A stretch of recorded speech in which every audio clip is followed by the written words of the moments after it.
untuk menyegarkan keimanan kita. Karena ternyata iman itu bisa layu. Bahkan iman itu bisa mati dan hilang dari hati manusia. Rasulullah sallallahu alaihi wasallam pernah mengatakan, innal iman la yabla fi jawfi ahadikum kama yabla thawb. Sesungguhnya iman itu dapat menjadi usang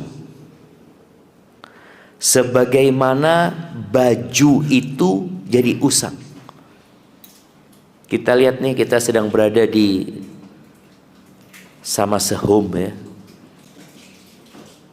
Mereka bikin baju lagi, yang baru lagi terus. Kenapa? Karena baju itu jadi usang. Jadi nggak layak dipakai. Warnanya yang redup, kainnya yang mungkin sudah mudah lecek ya. Itu terjadi. Ternyata iman pun seperti itu. Banyak di antara kita memperbaharui mobilnya karena sudah nggak nyaman, memperbaharui motornya karena sudah nggak enak, handphonenya, bahkan ada orang yang ganti handphone tiap tahun mungkin. Terus sepatunya, apa saja yang dia kenakan. Imannya nggak pernah diperbaharui, tetap seperti yang dulu. Maka Nabi alaihissalatu wassalam mengatakan, fasalullaha an yujaddida imanakum. Mohonlah kepada Allah, berdoalah kepada Allah agar Allah memperbaharui keimanan kalian. Apakah kita sudah melakukan itu? Berdoa memohon kepada Allah agar iman kita diperbaharui. Kalau doa minta rezeki, nggak usah disuruh. Kalau doa minta supaya dagangan laku, itu sering. Khususnya kalau kita lihat mungkin penjualan itu menurun.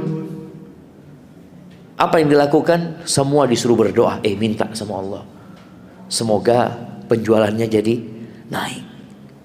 Ketika kita sakit, kita merasa kita sakit, kalau kita berdoa memohon kepada Allah agar disembuhkan dari penyakit tersebut. Jadi ada hal-hal yang berupa materi yang terlihat oleh mata, yang kita akan berdoa memohon kepada Allah agar diperbaiki. Tapi iman kadangkala kita nggak minta sama Allah, padahal kita merasakan. Antum merasakan nggak kondisi jumlah sholat sunnahnya berkurang, kondisi di mana waktu baca Quran kita berkurang.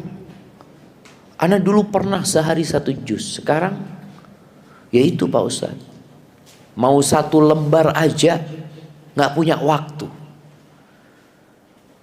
Apakah masalahnya nggak punya waktu, atau memang disibukkan dengan sesuatu yang membuat dia kehilangan waktu untuk membaca Al-Quranul Karim? Dulu ana nggak pernah telat zikir pagi. Dulu ana nggak pernah telat memohon kepada Allah Azza wa Jalla. Tapi sekarang berantakan semuanya. Sebagian kita mengalami fase dalam hidup ini, ada fase di mana dia semangat beribadah, ada fase di mana menurun ibadah dia. Dan Nabi alaihissalatu wassalam sudah menyampaikan itu bakal terjadi gitu. Solusinya apa? Berdoa. Fasalullah. Kalau kita membaca kitab Al-Imam An-Nawawi yang berjudul Al-Adhkar, zikir-zikir, yang di situ ada kumpulan doa-doa Nabi alaihissalatu wassalam, kita akan mendapati subhanallah banyak permohonan Rasul SAW itu yang berkaitan dengan urusan iman, bukan urusan dunia. Iya, beliau minta dunia karena hidup di dunia. Kita tahu doa yang tiap pagi dibaca sama Nabi SAW, Allahumma inni as'aluka ilman nafi'an wa rizqan tayyiban wa amalan mutaqabbala. Kemudian pagi dan petang beliau senantiasa mengatakan Allahumma Allahumma afini fi badani, Allahumma afini fi sam'i, Allahumma afini fi basari, la ilaha illa anta, Allahumma inni a'udzubika minal kufri wal faqri wa a'udzubika min adzabil qabr. Itu terus diminta. Tapi ternyata Nabi permintaan untuk urusan akhirat yang tentunya berkaitan dengan keimanan itu jauh lebih banyak, jemaah. Beliau berdoa, Allahumma inni as'alukal afwa wal afiyah fid dunya wal akhirah. Allahumma inni as'alukal afwa wal afiyah fi dini. Minta supaya agamanya dijaga sama Allah Azza wa Jalla. Maka tolong kita memperbanyak doa.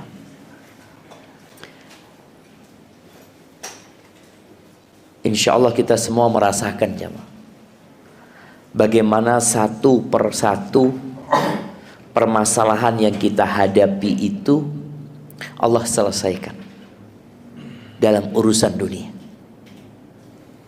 Yang dulu susah sekarang jadi mudah, yang dulu sulit sekarang jadi gampang. Dulu nggak punya motor, sekarang punya motor. Kepingin mobil sebagian, Allah kasih mobil. Dulu nggak punya rumah, Allah kasih rumah. Permasalahan dunia itu Allah selesaikan, dan kita minta sama Allah untuk hal itu. Kenapa untuk urusan akhirat kita nggak berdoa? Allah Azza wa Jalla mengatakan, ud'uni astajib lakum. Berdoa, memohonlah kepadaku, pasti aku kabulkan. Gitu. Ada sebuah jaminan dari Allah Azza wa Jalla, tapi ternyata sebagian kita lebih percaya sama dokter daripada sama Allah Azza wa Jalla. Ketika anaknya sakit, yang ada dalam benak dia apa? Dokter, obat. Padahal berangkat ke dokter, dokter pun angkat tangan. Kata dokter, kami nggak mampu, kayaknya harus pindah rumah sakit.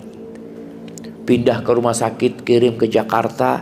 Ternyata dokter di Jakarta angkat tangan, nggak bisa, harus dibawa ke luar negeri. Loh, kemana Allah gitu?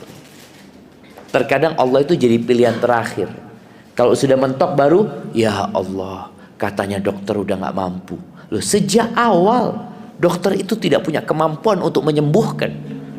Dokter itu hanya mengobati. Maka Anda mengajak semuanya untuk menambah volume doanya. Kalau antum sudah berdoa, ana berdoa dalam sehari, coba dihitung berapa lama antum berdoa dalam sehari. Yang angkat tangan minta sama Allah itu dihitung berapa menit. Kalau ternyata selama ini ana cuma 5 menit, 10 menit, coba dijadikan 15 menit. Mau minta apa lagi Ustaz? Minta apa saja. Sampai dalam memperbaiki tali sandal kita yang putus, kita disuruh minta sama Allah Azza wa Jalla. Kalau Allah tidak memudahkan, gak bakalan kita bisa memperbaiki hal itu. Jadi dalam semua kondisi kita memohon kepada Allah Azza wa Jalla. Di antara doa yang Nabi ajarkan, yang berkaitan dengan keimanan ini, beliau berdoa mengatakan, Allahumma habib ilainal iman wa zayyinhu fi qulubina wa karrih ilainal kufra wal fusuqa wal isyan waj'alna minar rasyidin. Apa kata beliau? Ya Allah, cintakan kepada kami iman. Minta sama Allah. Beliau seorang nabi, utusan Allah, minta dicintakan kepada hatinya iman. Kenapa? Karena bicara iman ini ada yang berat untuk dilakukan, ada yang jiwa kita lari. Untuk melakukan itu berat sekali. Berapa banyak di antara kita, Masya Allah, habis baterainya. Nah, berapa banyak di antara kita yang berat untuk sholat malam, sulit untuk bersodakoh, menjadi perjuangan tersendiri. Dia mau sodakoh itu dia sodakoh. Umpamanya contoh gini, dia beli mobil, mampu dia beli mobil 500 juta, sodakoh 50 juta, oh seakan-akan dia sudah banyak sekali, jemaah. Padahal bandingkan sodakohmu 50 juta dengan mobil yang engkau beli 500 juta. Berapa persen? Kenapa ketika beli mobil itu nggak berat? Nggak sulit. Tapi kalau bicara sudah sesuatu yang sebenarnya untuk akhirat dia, mati-matian. Bahkan mungkin mau sodakoh 50 juta harus sholat istikharah dulu. Istikharah jadi 50 juta apa 5 juta ya. Yang penting kan ikhlas. Nggak harus banyak, yang penting ikhlas. Masya Allah.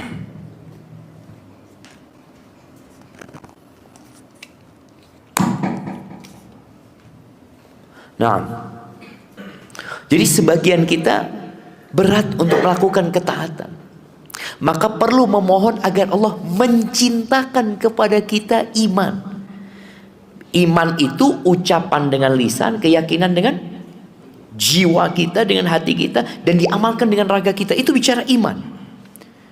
Maka iman itu ada yang berupa keyakinan, amalan hati, ada yang berupa ucapan lisan, dan ada yang perbuatan dengan badan kita.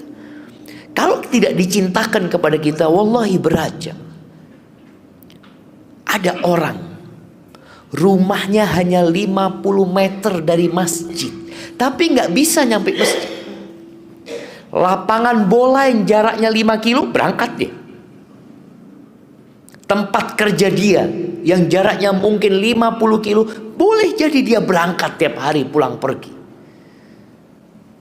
Kenapa? Karena dunia itu sudah dicintakan kepada kita. Zuyyina linnas hubbus syahwat. Sudah dicintakan kepada diri manusia itu cinta syahwat. Maka nggak perlu antum, ya Allah cintakan kepada aku dunia, nggak perlu, karena itu sudah ada di dalam diri kita. Sedangkan urusan iman ini berat. Rasul sallallahu alaihi wasallam ketika berbincang tentang surga, beliau mengatakan huffatil jannah bil makarih. Surga itu dikelilingi dengan hal-hal yang dibenci, dengan sesuatu yang tidak disukai. Makanya sampai para ulama menjelaskan, kalau engkau kepingin tahu amalan itu mengantarkanmu ke surga atau neraka, engkau bingung, engkau nggak tahu dalilnya, engkau tanya sama dirimu. Kalau engkau cinta, jangan-jangan ini menuju ke neraka. Tapi kalau berat engkau mengamalkannya, semoga ini menuju ke surga. Kalau sudah cinta sama iman, Masya Allah. Rasul sallallahu alaihi wasallam mengatakan, waju'ilat qurratu aini fi shalah, dan dijadikan penyejuk pandanganku itu sholat. Sampai beliau mengatakan kepada Bilal, qum ya Bilal, qum, bangun wahai Bilal, bangkit Bilal, fa'arih nabi sholat, bikin kita ini istirahat dengan sholat. Jadi ada orang yang kalau punya masalah dia lari kemana? Sholat, karena di situ dia mendapatkan ketenangan, kenyamanan. Tapi sekarang ada orang yang kalau kena masalah sabu-sabu, minum, ke kafe, ke klub-klub malam. Kalau punya masalah, kadang-kadang seperti itu. Maka ingat Nabi mengatakan, Allahumma habib ilainal iman, cintakan kepada kami iman, wa zayyinhu fi qulubina, dan hiasi dia di hati kami. Karena kita kalau cinta kemudian dihiasi, apa yang akan terjadi? Tambah cinta aja. Kalau antum cinta dengan sesuatu dalam kondisi dia belum berhias, antum suka sama motor atau mobil antum, ditambahi aksesoris ini itu, tambah seneng antum jamaah. Dan kita minta bagaimana Allah membuat kita cinta dengan iman dan hiasi di hati kita. Lalu beliau mengatakan wa karrih, dan bencikan kepada kami, wa karrih ilaina, apa yang kita minta supaya kita benci dengan perbuatan itu. Wa karrih ilaina al-kufra wal fusuqa wal isyan, bencikan kepada kami kekafiran. Bagaimana kita melihat kekufuran itu benci. Sebagian kaum muslimin melihat kekufuran itu lumrah, biasa. Kadangkala kita melihat simbol-simbol kekafiran di jalanan itu biasa hati kita. Ada seorang syekh yang datang ke Bali. Turun dari airport, di tengah jalan dia minta pulang. Enggak, kata dia. Enggak mampu anak Islam. Enggak mampu. Anak melihat dia simbol-simbol kekufuran, dia berhala-berhala di kanan kiri jalan. Enggak, sudah, kata dia. Benci, tidak mampu. Sebagian kita ada fase biasa lihat kekufuran itu. Simbol-simbol kekufuran. Mamanya ada orang, ya kita sebagai seorang muslim, tatkala ada orang yang memakai simbol anak Tuhan, mamanya, ada sebagian kita yang sudah biasa. Enggak lagi kita, ya Allah, lam yalid wa lam yulad. Kadang-kala biasa. Maka jangan sampai kita melihat kekufuran lalu menganggapnya biasa. Nabi Ibrahim, doanya nih, Nabi Ibrahim, seorang nabi yang tahu dengan bahaya kekufuran dan kesyirikan. Beliau mengatakan, wajnubni, doa lagi nih, wajnubni wa baniya an na'budal asnam, dan hindarkan aku dan anak keturunanku dari menyembah berhala-berhala. Rabbi innahunna adlalna katsiran minan nas. Wahai Rabbku, itu berhala-berhala banyak menyesatkan manusia. Banyak loh jemaah. Jumlah penduduk bumi ini berapa? Kira-kira 8 miliar. Yang menyekutukan Allah berapa banyak? Yang muslim berapa? 1,7 M kira-kira. Sisanya 6,3 miliar tersesat. Makanya Nabi Ibrahim takut. Hindarkan aku, ini Nabi. Makanya kalau Nabi aja takut, apalagi kita. Itu ketika seorang dibencikan kepada kekufuran, dia takut. Tapi sebagian kita menganggapnya lumrah. Bencikan kepada aku kekufuran, wal fusuq, kefasikan, dosa-dosa besar. Antum kalau di jalanan ya, ngelihat, atau antum ke airport, melihat toko jualan khamr, minuman keras, bagaimana perasaan antum? Ada orang yang biasa aja. Kalau sudah kita nggak benci sama antum, ya Allah gimana ini? Antum lihat apa yang bisa dilakukan negara kita dengan kejadian Menteri Israel itu, atau Perdana Menteri Israel masuk ke Masjidil Aqsa, mengecam. Kenapa mengecam negeri kita? Karena benci dengan perbuatan itu, jemaah. Tapi tatkala antum sudah tidak benci lagi, nggak ada kecaman dari antum. Dan kita tahu mengingkari kemungkaran yang paling lemah itu adalah mengingkari dengan hati, membenci. Ngomong enggak, kita mungkin mau ngomong kita takut ini dan itu, tapi hati kita benci loh. Ini kekufuran. Kemarin bagaimana perayaan malam tahun baru, mamanya, entah berapa banyak dosa yang dilakukan pada malam itu, mamanya. Ketika orang-orang subuhnya nggak sholat, telat subuhnya, itu terjadi. Dan meninggalkan sholat ini dosa besar. Bukan dosa yang biasa, tapi ada orang yang memang sudah nggak sholat, muslim. Maka bagaimana kita benci, minta sama Allah. Yang ketiga, wal isyan, dosa-dosa kecil. Minta supaya kita benci. Karena ada sebagian orang, loh saat kan dosa kecil Allah maha pengampun, maha pengasih. Kita akhirnya suka dengan dosa kecil itu. Dan orang kalau sudah suka dengan dosa kecil, hari ini dia melakukan, besok melakukan terus, dan dosa kecil itu akan bertumpuk, dan dia suka melakukan itu. Jangan sampai. Waj'alna minar rasyidin, dan jadikan kami termasuk orang-orang yang mendapatkan petunjuk. Barakallahu fiik. Itu mungkin dapat Anda sampaikan. Anda ingatkan, perbanyak doa, minta supaya diperbaharui keimanan kita. Syarat dan ketentuan doa tolong dipenuhin. Kita harus yakin sama Allah Azza wa Jalla. hati kita juga harus ada dalam doa kita. Kadang-kadang kita baca doa, antum minta apa sama Allah? Nggak tahu ya. Loh, baca artinya. Supaya antum tahu antum sedang minta apa. Bagaimana kita minta sesuatu yang kita nggak tahu sama apa yang kita minta. Tapi ana yakin Ustaz Allah akan ngabulkan. Iya, antum minta apa dulu gitu. Maka hendaklah kita melakukan hal itu. Kemudian yang terakhir, hindari makan haram. Karena makan haram itu ya bukan cuma makan ya, pakai baju yang haram. Pokoknya hasil yang haram itu menjadi penghalang doa kita dikabulkan sama Allah Azza wa Jalla. Ada pertanyaan? 1, 2, 3. Alhamdulillah, nggak ada pertanyaannya. Jazakumullah khairan. Alhamdulillah Anda bisa sampai ke tempat ini. Makasih banyak buat teman-teman yang udah hadir. Dan harapan Ana semoga tempat ini menjadi tempat yang berkah, bisa memberikan manfaat buat orang-orang ya, membuka lapangan kerja buat banyak orang. Karena kita kalau cuma sodakoh sama orang selesai zaman. Tapi kalau kita bisa buka lapangan kerja buat orang itu sesuatu banget ya. Sehingga kita bisa membantu dia, membantu keluarganya.